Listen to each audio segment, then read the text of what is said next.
Space wants you. We're going back to the moon and then to Mars. Want to go to space? Let's go. Just getting to space is the easiest part. Draw it, write it, build it, dream it, innovate it, invent Because it. once you get to space, you actually have to live in it. Space wants you dead. Let's expand our thinking. It's time to think outside of the box. Let's go. I see stars.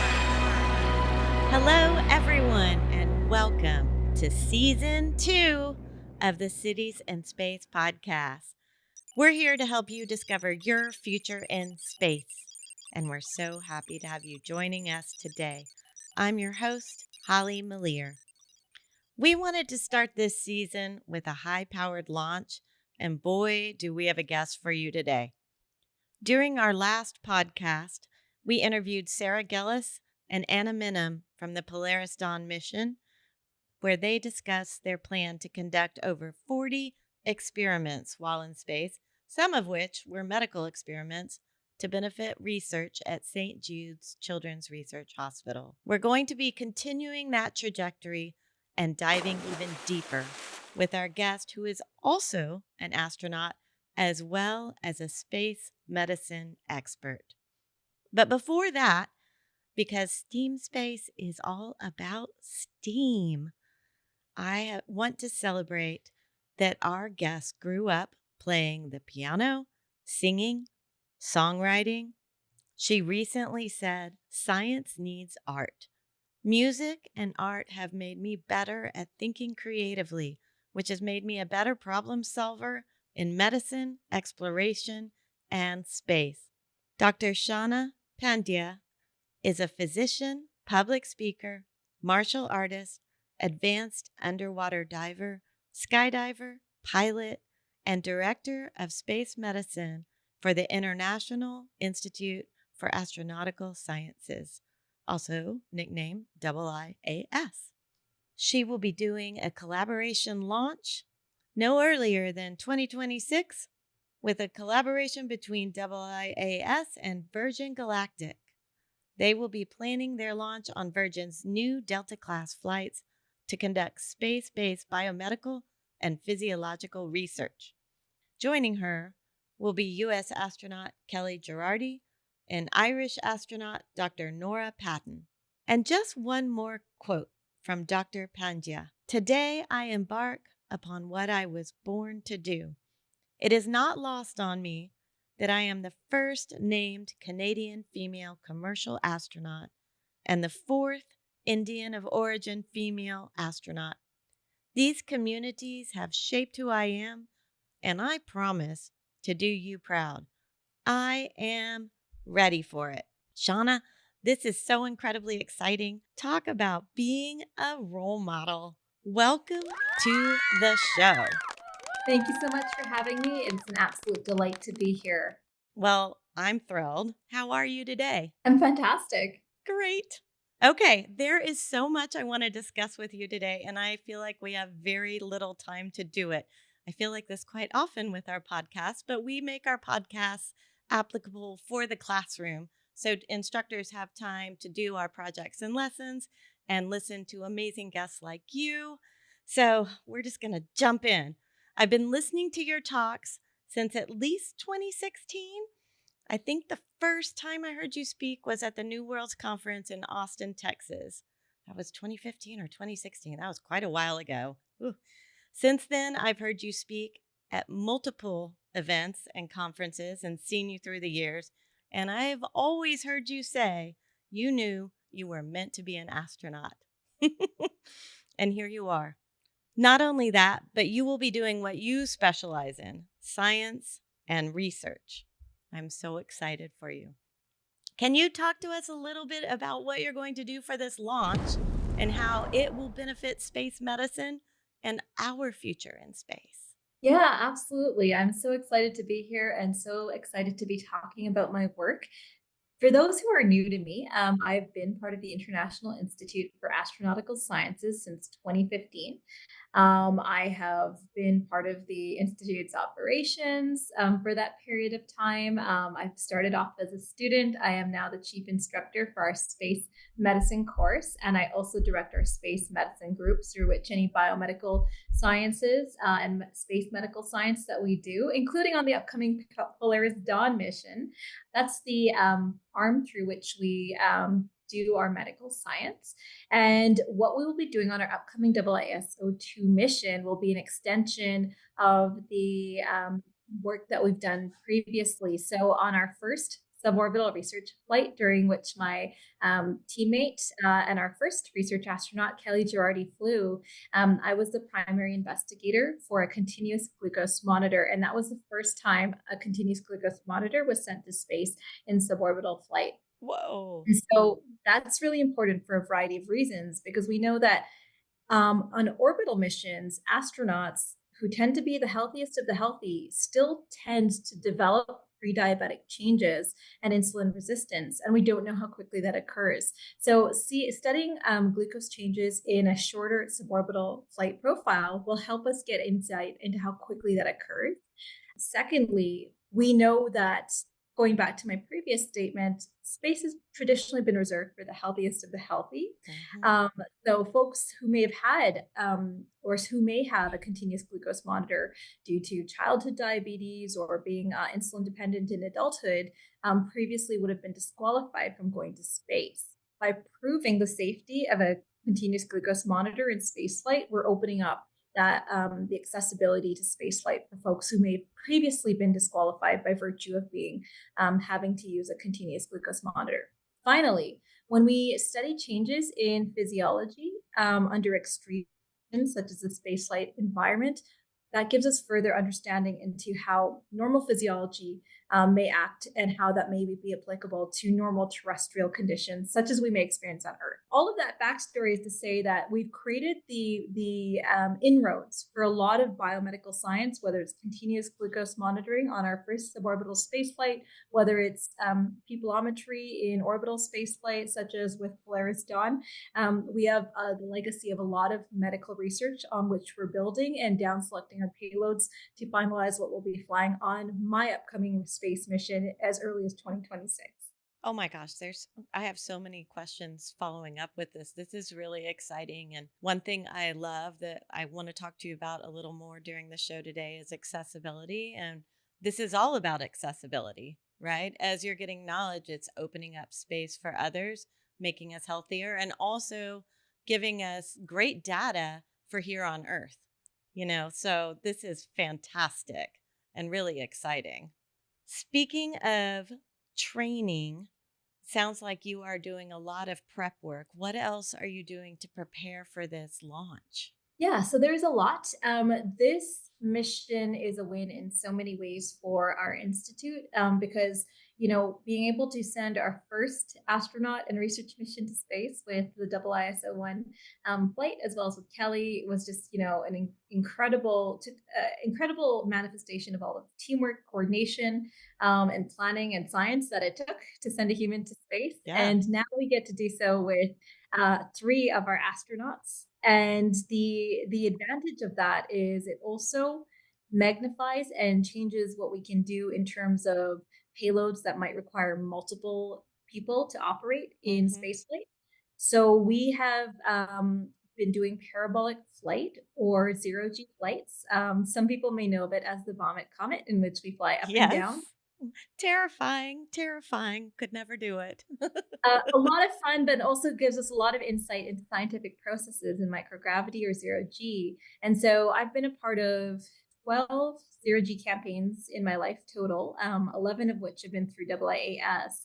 And over the past few years, we've started increasing the complexity of our operations by taking payloads that require multiple humans to coordinate, perform the choreography together, to deconflict with whatever else is going on in the cabin, to safely and successfully operate a scientific payload. And that practice actually prepares us for space flight So we were most recently at the National Research Council of Canada in Ottawa, Canada, a few weeks ago, working on some of those same operations. So we worked on pupilometry in spaceflight. We did some point of care ultrasound. Sorry, not in spaceflight, in microgravity and parabolic flight. We did point of care ultrasound, and we had a few women's health projects as well. Oh, that's amazing. And I just want to say this is a little bit of a plug for Girl Power, for what an inspiration that you three women are doing all this brilliant scientific work. I mean, I don't know, when I was a little girl, could I have looked to this? This is amazing. So, you've talked about your preliminary training, which is extensive, clearly. And when I've read about your story, you've done so much work here on Earth, and it's a little jaw dropping. I mean, just saying some of the preliminary work you've already done and the work you've done with IIAS or IIAS. I have two words that really come to mind when I think of you and your story. One is extreme, and the other is access, as we just talked about. These are the two words.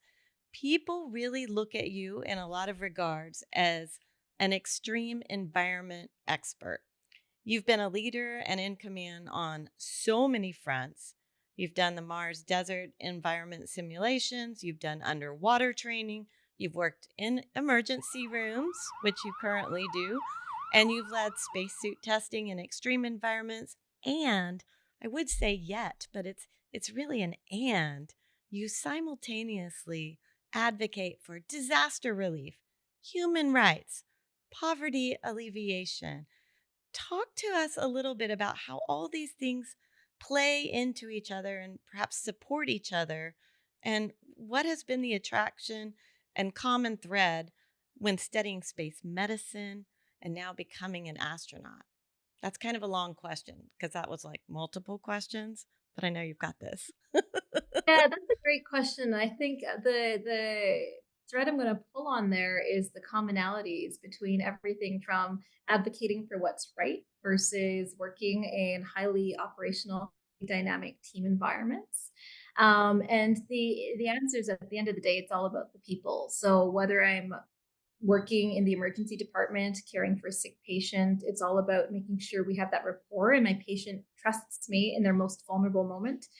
Working in these tightly knit teams for astronautics in the microgravity environment, I have excellent teammates who, we trust to perform at our best in a very highly demanding environment that leaves little room for error. That means we also have to be very open and honest. If we screw up, we have to own up to that, but then also trust each other to come up with a plan to mitigate that, because we know that we're here for a reason. We know that we've shown ourselves to be capable of performing. So we know that, it's not, we failed, that's it, you're off the team. It's okay, this didn't go as planned. How do we make it better? And that's just as true for whether we're dealing with societal problems. It's, come up with a hypothesis that we're all here to make life better for each other. We may have different ways of seeing how we get there, but let's work the problem together. So I think there is actually a lot in common, whether we're talking about science, medicine, society. It's all about the people. Yeah. And I love the tie in to trust and accountability. Those are probably two really huge words when you're training to do a launch together, right? Is when you're like, oh, I could have done that better. You're accountable for it. And hopefully, at least with the training, you get a redo, right? So you can learn, and your teammates trust you because they know that you're constantly trying to have that integrity and that ethic. Excellent. I love that answer. So I was listening to Marcus Moosleiser's Space Cafe podcast interview with you recently. Audience, is an excellent podcast, by the way. You should check it out. There was one thing on the interview that made me extremely happy, and it was your discussion on failure. At STEAMSPACE and Cities in Space, our team has a mission where we consistently discuss the topic of failure and how failure is often essential for growth. Because without risk, and I know that Shawna, that you're all about understanding risk, but without risk, there can be no growth. I mean, I look at great inventors and scientists and artists, they knew this, they understood this risk for growth. I think there is a link to willingness to grow, explore, and risk, and also the future of democratization in space. Again, that access piece. Can you talk to us a little bit about your feelings and philosophies on this topic of risk and failure and growth? And again, that access piece. Yeah, so let's start with success and failure. And I think oftentimes it's so easy to view these concepts as totally opposing, that you either Right, win or you fail. There's no in between. But right, truly, I view success and failure as two sides of the same coin, in that success isn't always pretty and success isn't always perfect. And we can learn something by dissecting our successes, either to reinforce patterns of performance that went well so that we can continue that level of performance, or even if we stumbled our way to the finish line and somehow accidentally got first place, we can still watch the game film afterwards and say, okay, well, that could have been better and here's the plan to make it better. Same thing with failure. Just consider failure as a suboptimal outcome that we can use as a learning experience to make ourselves perform better the next time. And there's this quote floating out there. It's often misattributed to Winston Churchill, but it's not a Churchill quote, but it's still a great quote that success isn't final, failure is not fatal. It's the courage to go on that counts. So if you win, you still have to get up and go to work the next day. If you fail, you still have to get up and go to work the next day. But there's ways in which you can take those experiences and make yourself better and aim to level up and just be a little bit better every single day. Oh, I love that. Sorry, Winston, that wasn't yours, but that's an amazing quote. And I love that failure and success being the same side of the coin. I really do agree with that. So let's dive into the space medicine topic a wee bit more. We have a couple questions from students for you. Ava in 10th grade asks, what will be the most important things to be focused on for space medicine if we are going to the moon and Mars? That's a great question, Ava. I know I've read about the big five when it comes to space and health. Can you talk to Ava and our audience and me about this and maybe tie in some of the research you're hoping to accomplish? Moving forward, you've already talked about some of the stuff you're doing, but how is this going to tie into a grander, bigger picture as we really move into deep space and space settlement? I love that question. Yeah. So when we talk about the challenges of what we call long duration spaceflight or exploration class missions, we basically talk about what happens when we are in deep space, to the moon, to Mars, or beyond, where we don't have as easy access as we do to Earth. And so we Right. talk about the big five. So we talk about the Ridge framework. So just backing up a little bit for anyone who's not familiar with the concept of space medicine, you may hear those terms together and think, why do they belong together? And the simple answer is that space is trying to kill you. The spaceflight environment is full of hazards. So when we talk about astronaut health and microgravity, every single bodily system is affected by the spaceflight environment. Our muscles atrophy, they lose their mass, our bones lose density, our fluids shift upward. That can cause increased pressure on the backs of our eyes and our brains. That increased fluid shift makes our faces look puffy, makes us feel like we have a headache or have congestion, feel like we have a cold, so food isn't as flavorful. So there's a whole host of effects. So when we translate that to longer duration spaceflight, coming back to this idea of the Ridge framework, we talk about radiation. So the simple answer is the higher up you go, the more radiation you have to contend with.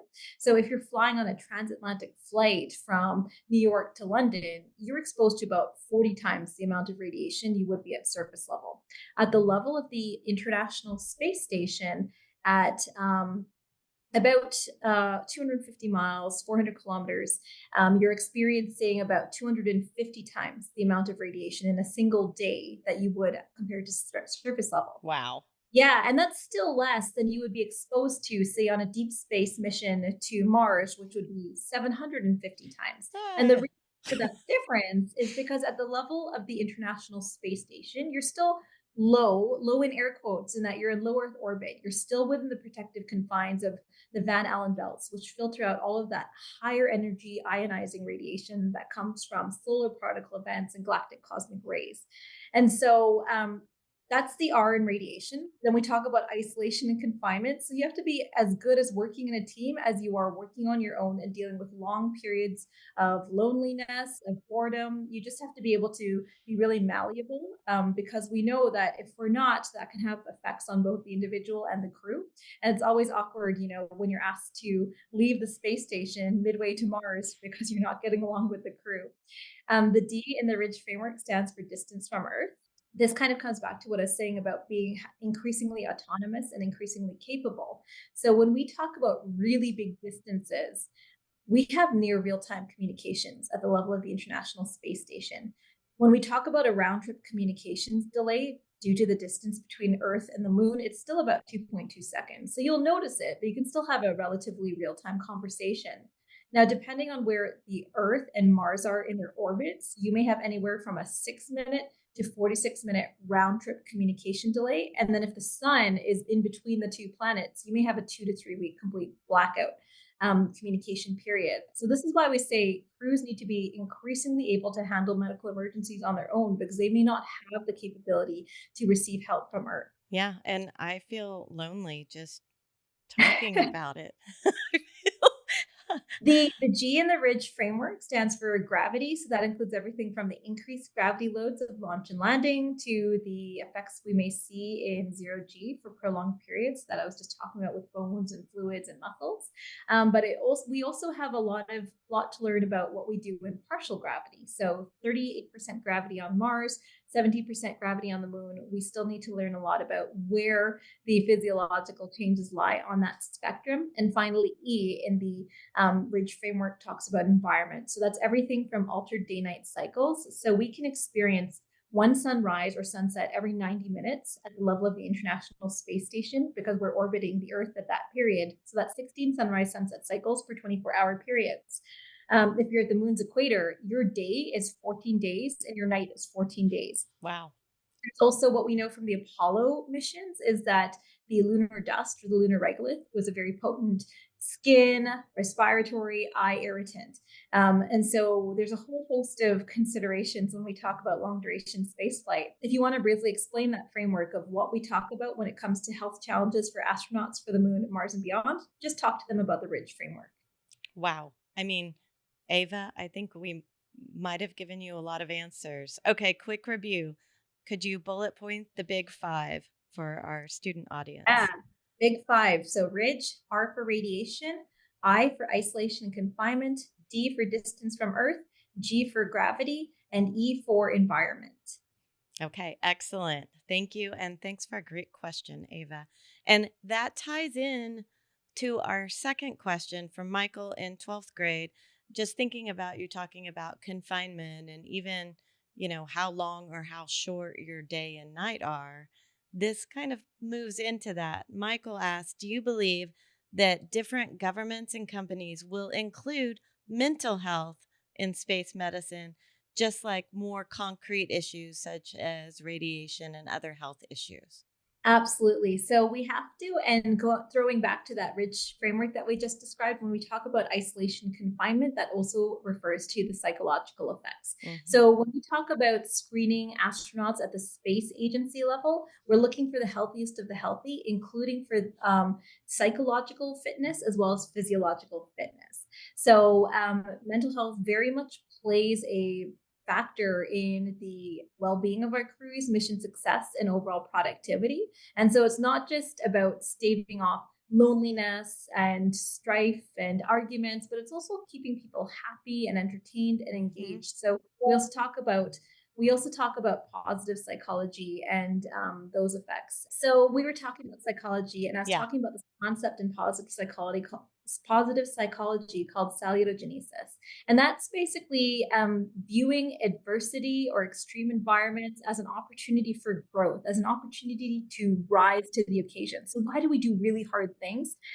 Someone without that growth mindset may say, that's too hard, that's too dangerous, that's too risky, I don't want to do it, it's going to put me out, it's going to make me uncomfortable. The positive, the growth mindset, the salutogenic approach to that is viewing this as an opportunity to do better, to prove oneself, to overcome adversity. There is a lot of mental health and psychological considerations, both on the positive side, as well as looking for ways in which we prevent mental health from deteriorating over the course of a space flight. I love this so much. I'm a big believer in growth mindset, and some days I actually do have that. But I think that is an excellent approach to have, especially when you are in such a risky environment that is trying to kill you, that you can constantly be looking at these risk environments to be better. I love that so much. So, we encourage students to think about really what the human race needs to successfully live off world. And you've touched on so many of these things. And I feel like we could probably talk about this next topic for 3 podcasts. But I love to think about how humans might develop over time. So, what changes do you anticipate might happen to the human body, whether it be psychological, health wise, physiological, when living on the moon or Mars or even deep space? And do you think it's possible to have multiple generations of people living off world? In other words, I'm going to say it, having babies. Do you think we can do that living off world? So this is a great question, and it's also a really good opportunity for future scientists out there, because the short answer is we need more information. So we have data from space flights looking at fish. So we have Japanese Medaka fish, we have salamanders, zebrafish, jellyfish, quail eggs, mice. We just don't have any higher primate studies. We don't have any human studies. We have a few studies on what gametes do and on some aspects of the human reproductive cycle, but truly there's no data for higher order mammals. And so the questions we need to answer is, let's look at the whole birth reproductive cycle, everything from gamete production to fertilization to implantation to in utero development to post-birth development. All of that has to align very well for us to be able to say that humans can procreate on the moon or Mars or whatever altered gravity, higher radiation environment. So that's the first thing. And then the second thing is, well, what kind of changes are going to occur that allow the human to adapt to their environment? And we know that humans will adapt to their environment and possibly over time even accumulate generational changes. So then the other question is, do those changes accumulate over time? Are they beneficial? Are they deleterious or adverse? And will they ever accumulate to the point that we have this divergent species of humanity? So Yeah. yeah, it's fascinating. And we have Yes. this nascent field that, is just pun intended, starting to take off. So for anyone who's listening who may be curious, we do need more scientists. Yeah, I've been interested in artwork. A lot of people are trying to imagine like living on Mars over generation after generation. Like, how will we evolve? How will we adapt? How will our bodies change to different gravity? I think about all those things. It could be very fascinating in the next couple 100 years to watch our human evolution as we travel to the stars. So, this has been so incredible. But before we wrap up, I want to ask you what I've forgotten to ask you, because there's always so much I want to talk about. And sometimes I forget something really important. Do you have additional thoughts you want to share with our young audience who are listening, or any additional things you'd like to tell us about? I think we could probably talk for days if we wanted Right? to. I think for the audience out there, I just want to say that, don't let anyone tell you that you can't do what you want to do, whether it's in science, arts, medicine, engineering. Just pick an area of space that really appeals to you. Don't try to make yourself fit into a mold of something you're not interested in.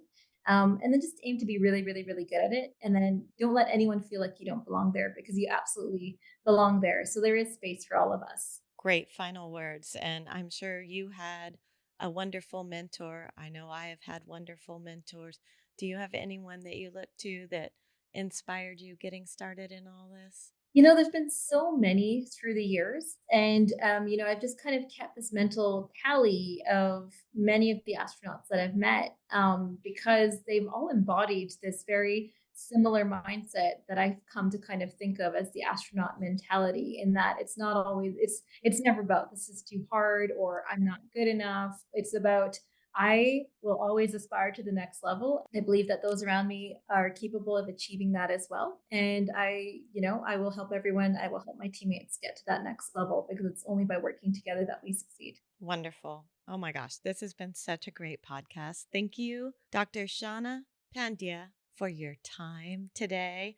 Students, audience, we will have a link for you to keep an eye out for the progress of this amazing launch that Dr. Shawna Pandya will be in 2026. It's a collaboration launch with IIAS and Virgin Galactic.